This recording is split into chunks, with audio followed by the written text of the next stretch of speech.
منى مصطفى، تربية متخصصة في تنشئة الأطفال، وازاي نفهم أطفالنا بشكل صح وازاي نتعامل معاهم بشكل أفضل، مش بس نحكم عليهم. لو ابنك مش مركز، ابدأي بالتأسيس ده. أكبر غلطة بنغلطها في حق أطفالنا وبنقع فيها إن إحنا بنركز على الحفظ قبل التأسيس. الطفل محتاج يقوى في السمع والانتباه والتركيز، ومحتاجة تجربي معاه ال3 تمارين دول يوميا. قوليله وانتي قاعدة بتلعبي معاه كده، قوليله هاتلي أسامي 3 ألوان حواليك. قوليله كلمة وخليه يكررها وراكي أكتر من 10 مرات. سمعيه الصوت وقوليله جاي منين.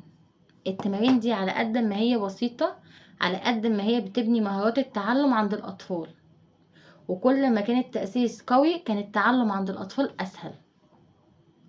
قوليلي أكتر حاجة طفلك بيعاني فيها، التركيز ولا الكلام ولا الفهم؟